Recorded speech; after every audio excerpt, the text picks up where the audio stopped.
ถึงสิเกิดบ้านนอกขอกหน้าบ้านป่าขาดอนบ่ร่ำรวยเป็นแสนเป็นล้านคือเพิ่นแต่ว่าเฮามีวัดมีครูบาอาจารย์มีพี่มีน้องที่รักศีลรักธรรมเฮามีสัมมาทิฏฐิมีความเห็นถูกเห็นตรงตามคำสอนพระพุทธเจ้าอย่างน้อยๆนี่เชื่อว่าบาปมีบุญมี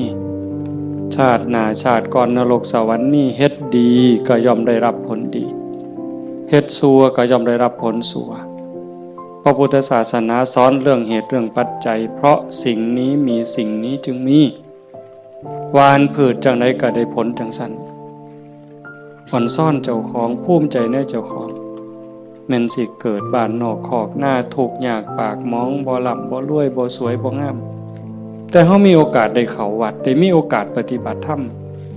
เป็นผู้บ่ประมาทได้ยินเสียงปากเสียงเว้าของครูบาอาจารย์น้อมนำลงสู่การประพฤติปฏิบัติซ้ำนี่เฮาก็พอแห้งอ่ะเนี่ยโยมเป็นบุญล่ะเด้นี่เกิดปีติเกิดความอิ่มใจแล้วก็ตั้งตนในความบ่ประมาทอีกอันนี้หมายถึงบุญเฮ็ดปั๊บก็เกิดความสุขใจอิ่มใจปั๊บขันเฮ็ดเรื่อยๆเฮ็ดบ่อยๆเฮ็ดดูๆจิตนึกตั้งแต่ถึงคุณงามความดี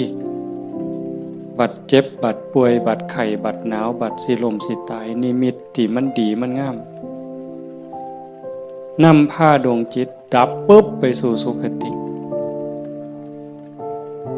ขันมันเฮ็ดดูอันนี้หมายถึงดีเด้ให้ท่านรักษาศีลเจริญภาวนาเลี้ยงพ่อเลี้ยงแม่เขาวัดเขาว่า